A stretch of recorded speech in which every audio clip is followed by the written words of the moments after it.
Agora nós vamos estudar uma outra doença causada por protozoários, que é a amebíase. Então, a amebíase é uma doença infecciosa causada pelo protozoário Entamoeba histolytica. As espécies do gênero Entamoeba são parasitas de diversas classes de animais e a espécie humana é hospedeira de 6 tipos dela. Entre as espécies parasitas do ser humano, a Entamoeba histolytica é a única prejudicial, pois normalmente leva à morte de cerca de 100 mil indivíduos por ano em todo o mundo. Como que a gente se contamina com a ameba? A contaminação ela ocorre por meio da ingestão de formas císticas da entamoeba, que pode ser encontrada na água, alimento ou em objetos contaminados. Então a gente pode se contaminar com essa forma cística aqui, que ela está presente ou na água, ou ela pode estar presente em alimento contaminado ou algum objeto contaminado. No intestino delgado ocorre o desencistamento e a nova forma é liberada e é chamado de trofozoito. Então vou pegar aqui, ficar mais fácil. A gente se contamina com essa forma aqui, com esse cisto. Pode se contaminar ou água contaminada, ou alimento, ou objeto contaminado. Quando ela entra no nosso organismo, ocorre esse processo aqui, o desencistamento, transformando em trofozoitos. E esses trofozoitos, eles vão migrar para o intestino grosso. Quando encontrados na forma invasiva, os trofozoitos atravessam a mucosa intestinal e, por meio da corrente sanguínea, atingem outros órgãos, causando doenças extraintestinais. No intestino grosso, os trofozoitos originam novos indivíduos por divisão binária, que passam pelo processo de encistamento e são liberados de novo pelas fezes. Esses cistos, após sair junto com as fezes, eles podem sobreviver dias e até semanas no meio ambiente. Então aqui eu tenho o cisto, que é a forma de contaminação, que o homem se contamina ou se alimentando dele, ou junto com a água ou com algum utensílio contaminado. Quando ele chega dentro do homem, ocorre o quê? O desencistamento e a liberação dos trofozoitos. Esses trofozoitos, eles vão para o intestino grosso. Então, quando chega no intestino grosso, eles podem entrar na corrente sanguínea e invadir outros órgãos do corpo, como o pulmão, como o cérebro. Os que ficam aqui no intestino grosso, ocorre o processo de encistamento novamente. Esses cistos, eles saem junto com as fezes, ou seja, quando o homem defeca, ocorre a liberação desses cistos. E esses cistos, eles podem permanecer viável por até uma semana no meio ambiente. Então, eles são bem resistentes. Quais são os sintomas de quem tem ameba? Diarreia, perda de apetite, irritabilidade, fezes com odor fétido, acompanhado de gases e dor. Isso se ela permanecer no intestino. Então, se ela invadir outros órgãos, você vai ter outros tipos de sintomas. Então, é uma doença que parece simples, mas que ela pode levar à morte, como eu já falei anteriormente. A ameba, ela é comumente encontrada em crianças. Quando vai fazer o exame de fezes, para avaliar quais são os parasitas que está contaminando a criança, que pode ser por vermes, que a gente vai estudar depois, pode ser por protozoário, ele pode ter a giardia ou pode ter a ameba. Nesse caso aqui, você consegue fazer o exame de fezes e consegue encontrar esses cistinhos redondinhos aqui, lá nas fezes. Nem todas as pessoas que têm amebíase, ou seja, que se contaminam, elas apresentam sintomas. Mas quando eles aparecem, igual eu já falei, você tem diarreia, cólicas. Criança normalmente elas reclamam muito dessas dores abdominais, a distensão abdominal e perda de peso. Como que eu evito a contaminação? Qual é as medidas profiláticas? Cuidados básicos de higiene, como lavar bem as mãos, com água e sabão, sempre antes das refeições, antes de preparar os alimentos e após usar o banheiro e após trocas de fraldas. Então, um ciclo oral-fecal, o que significa isso? É um ciclo em que você se contamina via oral, pela boca, e você libera ele pelas fezes. Então, as medidas profiláticas, as medidas de você evitar a contaminação é justamente medidas de higiene básica, lavar a mão antes das refeições. Se você vai para algum local, a primeira coisa quando você chega em casa é lavar as mãos. Antes de preparar o alimento, lavar as mãos. Depois que fizer seu cocô, que você defecar, também lavar as mãos. São medidas básicas de higiene. A questão de você beber uma água filtrada é bem importante, porque uma forma de contágio pode ocorrer pela água. Então eu vejo muita gente experimentando uva, experimentando algumas frutas no mercado e sem lavar antes. Então, você pode estar se contaminando com uma ameba no mínimo. Então, essas medidas de higiene, de você lavar os frutos antes de comer, de você lavar as mãos antes de pegar em qualquer alimento, são importantíssimas para você evitar a contaminação. A giardia é um outro tipo de protozoário, ele é flagelado. O tipo de contaminação é parecido com o que a gente viu agora na amebíase, ou seja, é um ciclo oral fecal, é um ciclo em que você se contamina pela boca e ocorre a liberação desses cistos pelas fezes. Como que eu me contamino com ele? Nos alimentos contaminados e água contaminada. A mesma coisa, ó, eu vou me contaminar com o cisto, quando ele chega no meu sistema digestório, ocorre a liberação dos indivíduos aqui adultos, ocorre o processo de reprodução lá no intestino. Posteriormente, ocorre um encistamento de novo e ele sai nas fezes.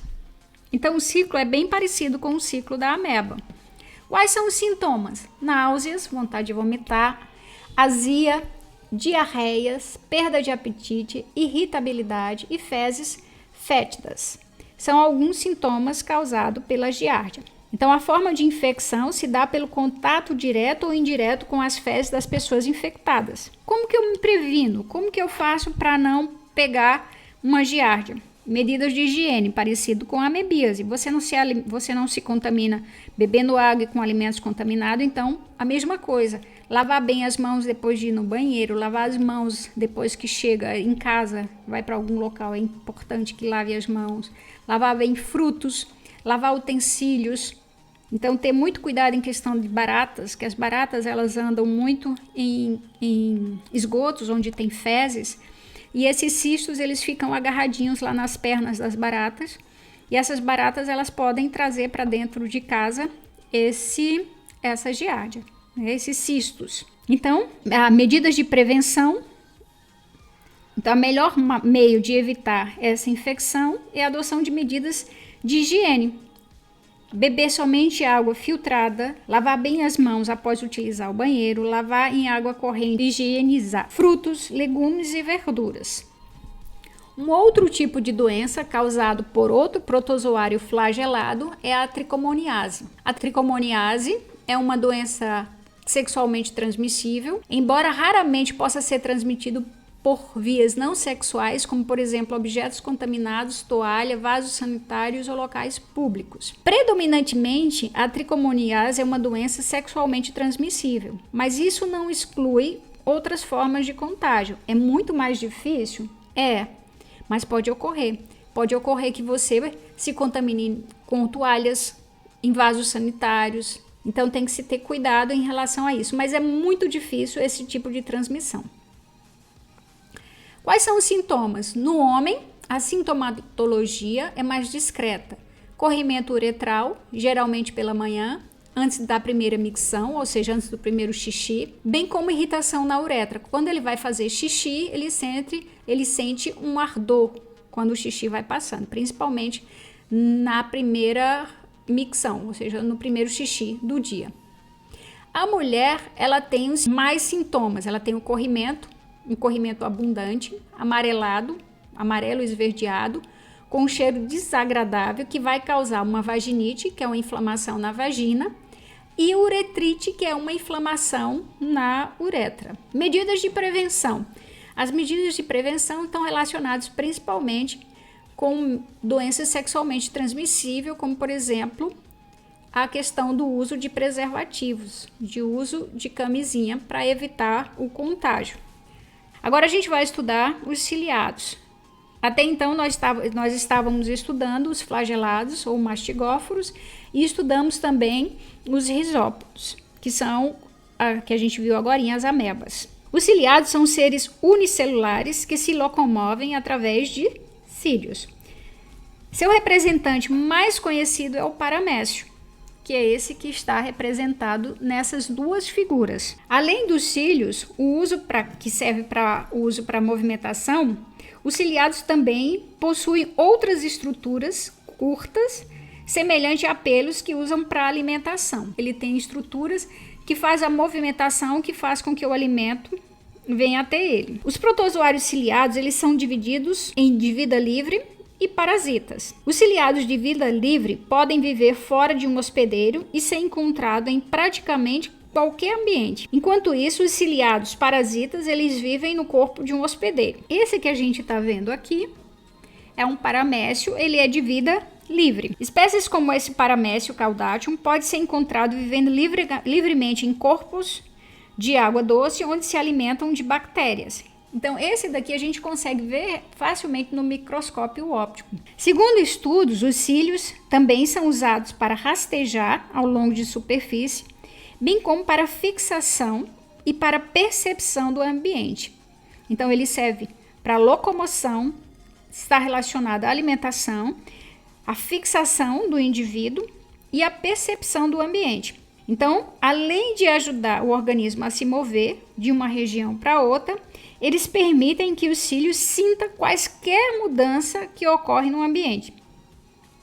E dessa forma eles são capazes de responder de maneira eficaz a essas movimentações que ocorrem no ambiente. Aqui a gente tem a estrutura de um paramécio, que são formados por um macronúcleo, que tem função vegetativa, um micronúcleo, que tem função genética, de hereditariedade e de reprodução. Ele apresenta aqui os vacúolos contráteis, que eu já falei para vocês para que servem.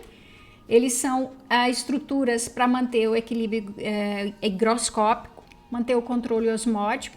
Como eles são de água doce, eles estão no meio hipotônico, eles absorvem muita água. Para que eles não estourem, esse vacúolo ele é utilizado para retirar o excesso de água de dentro do corpo do organismo. Ele tem uma estrutura aqui por onde entra o alimento, que é o citoestoma, e ele tem um local por onde sai o resíduo. Então, nutrição pelo suco oral dos ciliados, que é por aqui, ó, pelo citoestoma. Estoma é boca. Pelo citoestoma. Digestão intracelular, só possui aqui onde ocorre. Então, tá aqui a partícula. Ele entra aqui pelo entra pelo citoestoma, ocorre a produção de um vacúolo aqui, ó. Este vacúolo aqui é um vacúolo digestivo, onde vai ocorrer o processo de digestão, o que é aproveitado, a célula aproveita, e o que não é aproveitado sai pelo poro anal. Então, a excreção pelo citoprócto, que é esse poro anal. Eles podem ser de vida livre, ou seja, não são parasitas, podem viver associados a outros organismos de forma mutualística, ou pode ser parasitas. Reprodução assexuada por divisão binária e sexuada por conjugação. Locomoção por cílios. Eles são os protistas mais complexos, são os mais modernos, são mais complexos. Os ciliados são um grupo extremamente diversificado. Eles possuem cílios no corpo, que são usados na locomoção e, em vários casos, na captura de alimento. No paramécio, o corpo repleto de cílios permite uma agionatação para frente e para trás. O batimento dos cílios também promove corrente de água, que traz partículas alimentares que são ingeridas através do citóstoma ou boca celular e digeridas em vacúolos digestivos no interior da célula. O paramécio possui uma habilidade especial. Ao perceber no meio certas substâncias indicativas de situação de perigo, libera filamentos chamados tricocistos. Observe essa micrografia eletrônica de varredura de um paramécio, com os tricocistos liberados, e note o detalhe de um deles. O Dileptus é outro ciliado com um corpo repleto de cílios, mas que, diferente do paramécio, não usa os cílios para filtrar alimento. Com essa projeção da célula, que mais parece uma tromba, procura outros ciliados, suas presas favoritas. Foi o que aconteceu nesse caso, em que a célula da presa foi rompida e o material extravasado foi ingerido através do citóstoma, que se distende bastante. À medida que isso acontece, forma-se o vacúolo alimentar, onde o alimento será digerido. Este outro ciliado alimenta-se apenas de algas filamentosas, que ingere através do citóstoma.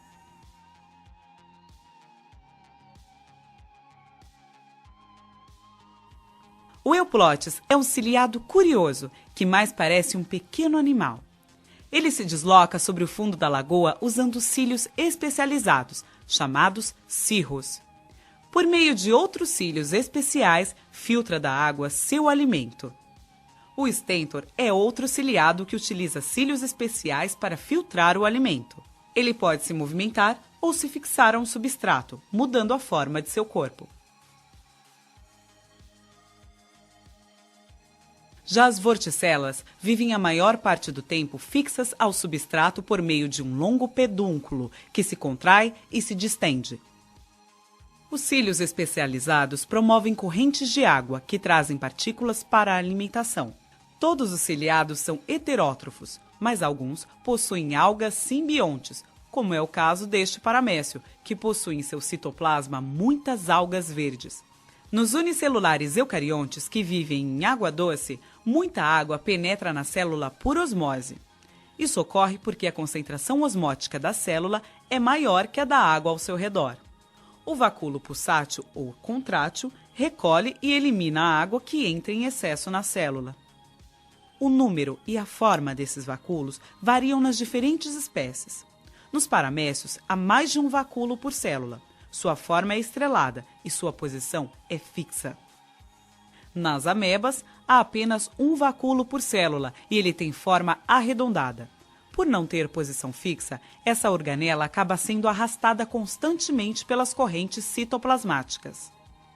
Nos heliozoários, formam-se vários vacúolos arredondados nessa parte mais clara e externa da célula. A reprodução na maioria dos unicelulares eucariontes ocorre por bipartição, um processo assexuado, no qual um indivíduo dá origem a dois outros idênticos.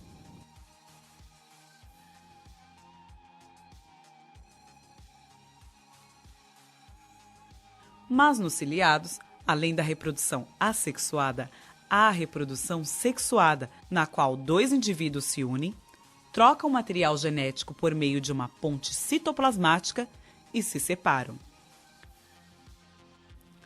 Ao observar estas cenas, pode-se ter uma pequena ideia de como são e como vivem esses unicelulares eucariontes de vida livre.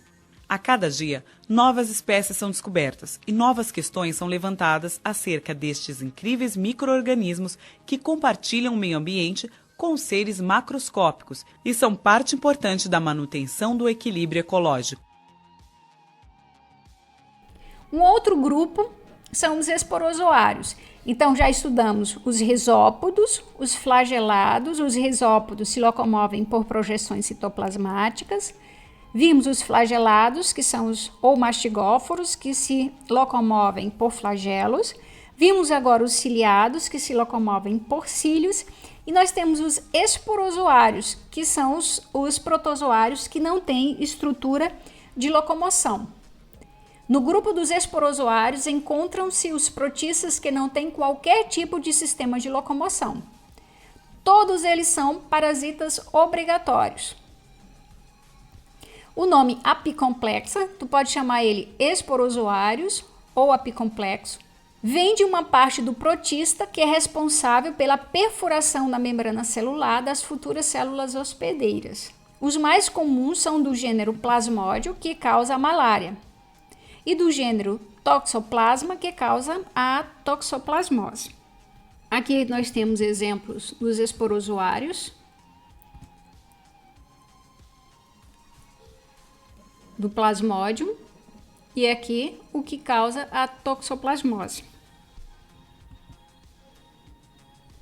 Uma das doenças mais conhecidas que são causadas por esporozoários é a malária. Então, a malária é uma doença que é causada pelo parasita do gênero Plasmodium. Existem 4 espécies do gênero Plasmodium que causa a malária, que é o Plasmodium falciparum, o Plasmodium malariae, o Plasmodium vivax e o Plasmodium ovale. Aqui no Brasil só não existe o Plasmodium ovale. Então, no Brasil existe 3 espécies que causam a malária: o Plasmodium falciparum, o Plasmodium malariae e o Plasmodium vivax, sendo que o falciparum é a principal causa de malária que tem um quadro clínico mais grave e que causa mais morte.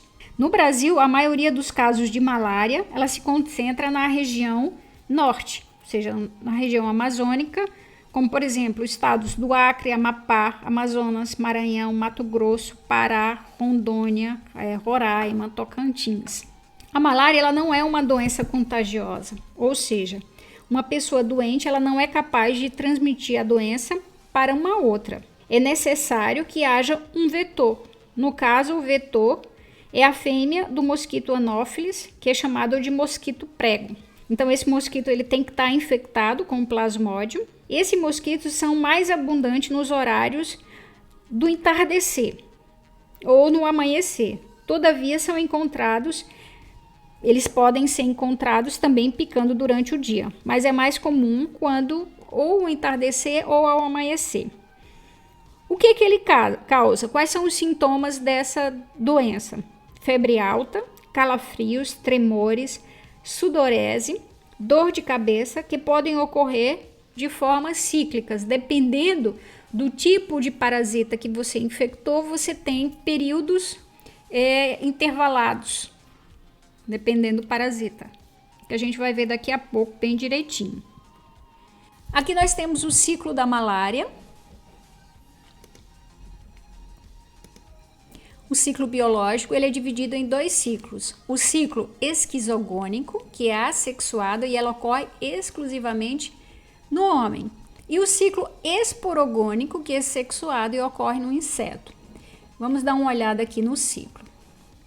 Quando o inseto contaminado ele pica o homem, na maioria dos casos, insetos que se alimentam de sangue, que são hematófagos, eles colocam a saliva que tem um anestésico e tem um anticoagulante para que ele consiga picar e o indivíduo não sentir dor e ao mesmo tempo que o sangue não coagule, para ele consiga se alimentar facilmente. Então, nessa saliva normalmente vão os agentes patogênicos. É o que acontece com esse inseto. Quando ele pica o homem, se ele tiver contaminado, na saliva dele vai estar o esporozoito, que é o plasmódio. Então, ele está na fase esporozoito. Esse esporozoito, ele entra dentro da célula. Que célula? Qualquer célula? Não. Células do fígado. Eles vão entrar nas células do fígado e vão se transformar em um outro tipo, ou seja, vão assumir uma outra forma, que são os merozoítos. Eles vão começar a se reproduzir assexuadamente, vão estourar a célula, vai ocorrer um processo de lise. Esses merozoítos, então, eles vão passar a contaminar um outro tipo de células, que são as hemácias. E vão se reproduzir dentro das hemácias e vai ocorrer o estouro das hemácias. Esse processo em que ocorre o estouro das hemácias é o momento em que ocorrem os sintomas, que é a febre, calafrio, tremores, sudorese, a dor de cabeça, está relacionado com esse processo aqui onde ocorre a lise das hemácias. Nesse ponto aqui, quando ele se transforma em merozoítos, alguns merozoítos eles vão invadir, por exemplo, as células, as hemácias, e vão explodir, esses merozoítos vão de novo contaminar outras hemácias. Ou alguns merozoítos eles vão ser transformados em gametócitos. E esses gametócitos eles vão migrar para os capilares superficiais, que é onde o inseto vai picar e ele vai passar, ou ele vai contaminar dessa forma o inseto. Então, esses gametócitos eles migram para os capilares da pele, os capilares que ficam no tecido próximo da pele, onde o inseto vai picar. Quando ele pica, esses gametócitos vão contaminar esse inseto. Essa fase aqui, que a gente acabou de falar, é a fase do ciclo esquizogônico, assexuado, não ocorre produção sexuada. Esse ciclo que a gente vai ver agora é o ciclo esporogônico, ocorre processo sexuado. Então, os merozoítos formou os gametócitos. Eu tenho o gametócito, o masculino e o feminino. Os gametócitos masculino e feminino, eu tenho o feminino e eu tenho o masculino. O feminino e o masculino vai ocorrer o processo de fecundação e vai formar o ocineto. Esse ocineto ele vai se fixar no intestino, nas células do intestino do inseto, vão se transformar posteriormente de novo em esporozoítos. Quando ele se transforma em esporozoíto, ele sai do sistema digestório e ele vai migrar para as glândulas salivares do inseto. Por que ele vai para lá? Porque ele tem que ir para lá para ele poder entrar, para ele poder passar do inseto para o homem. Então ele vai para as glândulas salivares porque ele precisa desses dois ciclos para completar o ciclo de vida dele. Ele precisa do homem, onde vai ocorrer a formação dos gametas aqui, esses gametas vão ocorrer a fecundação. Essa parte sexuada ocorre somente no inseto. Então, por isso que o ciclo ele precisa ocorrer nos dois hospedeiros, no inseto, que é a reprodução sexuada, e no homem, reprodução assexuada. Então, aqui só repetindo o ciclo, o homem se contamina só na forma de esporozoítos, que invade as células do fígado, se transforma em merozoítos, os merozoítos são liberados, vão infectar as hemácias e vão destruir as hemácias. O processo em que ocorre essa destruição das hemácias, ela é o momento onde ocorre todos aqueles sintomas que eu falei para vocês. Outros merozoítos, eles são transformados em gametócitos. E esses gametócitos, eles vão migrar para os vasos superficiais do homem, justamente para permitir que o inseto se alimente do sangue e leve junto com o sangue o parasita. Chegando dentro do inseto, esse parasita vai ocorrer a reprodução sexuada, os gametócitos vão se fundir, formar aqui o zigoto, que vai se instalar lá no intestino do inseto.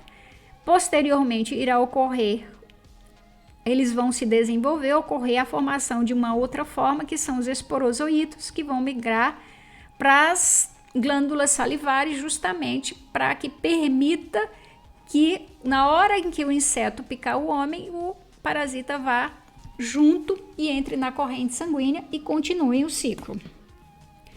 Aqui nós temos o plasmódio falciparum. Aquela forma cíclica que eu falei para vocês é aquele período lá em que o merócito entra dentro das hemácias, até ela destruir, leva entre 36 e 48 horas. Então, a cada 36 a 48 horas, os ciclos se repetem. Então, continuando, nós vimos lá que a malária, existem 3 espécies do gênero Plasmodium que pode causar a malária. Eu falei lá para vocês durante a aula que existe um ciclo. Esse ciclo ele está relacionado à questão de quando, por exemplo, quando o merócito ele invade uma hemácia, o tempo que ele leva do momento em que ele invadiu a hemácia até o momento em que ocorre a explosão da hemácia. E é nesse momento em que a hemácia ela explode que ocorre todos os sintomas que eu já citei anteriormente.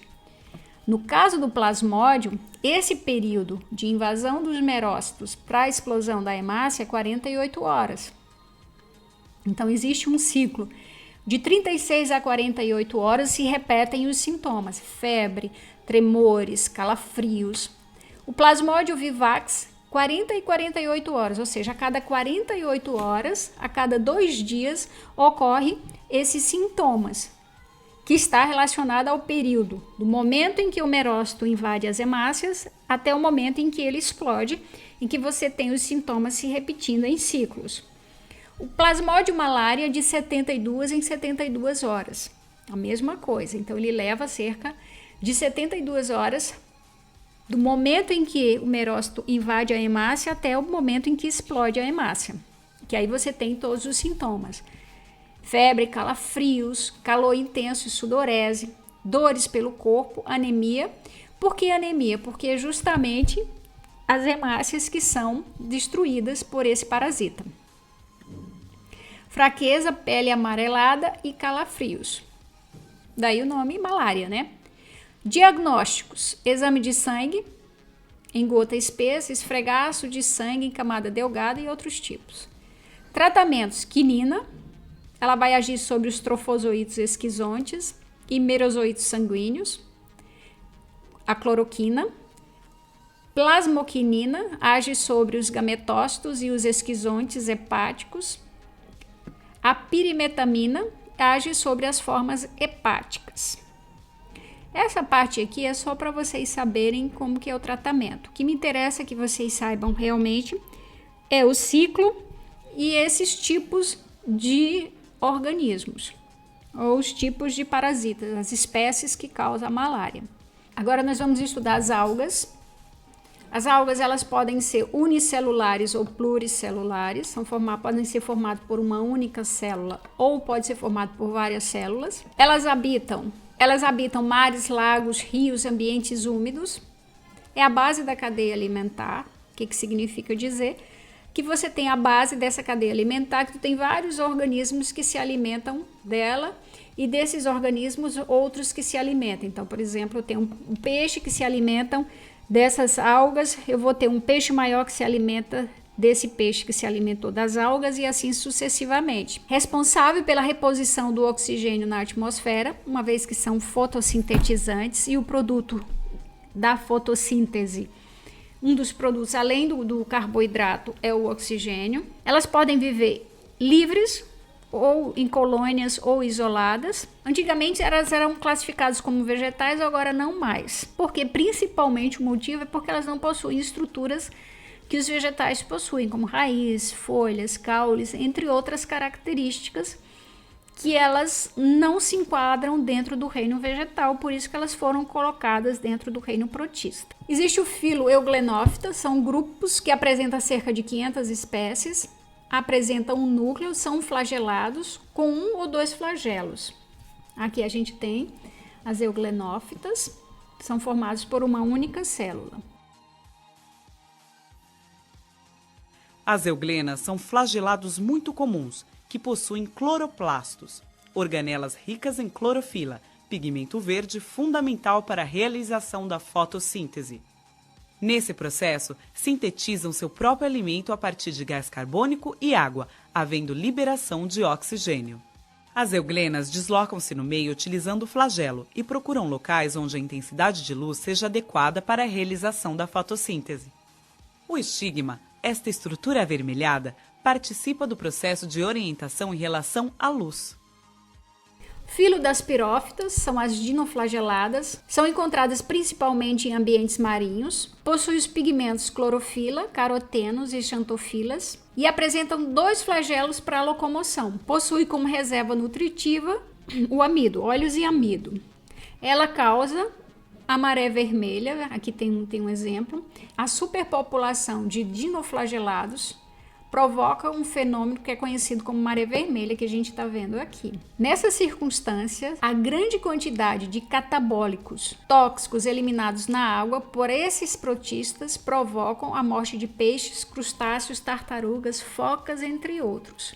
Então, essa maré vermelha aqui é causada por uma superpopulação desses indivíduos, principalmente quando essa superpopulação está relacionada à quantidade de substâncias ou compostos orgânicos dissolvidos na água. Filo Rhodophyta são algas multicelulares, formadas por várias células, formam os talos ramificados, apresenta como pigmento clorofila A e D, predomina a cor vermelha e tem como substância de reserva o amido. Filo Phaeophytas, que são as algas pardas, são aquelas mais comuns que a gente encontra quando vai à praia. São exclusivamente multicelulares, ou seja, são formados por várias células. Apresentam clorofila A e C como pigmentos. Apresenta carotenos e fucoxantina. Um bom exemplo são os sargassos, que a gente vê constantemente na praia.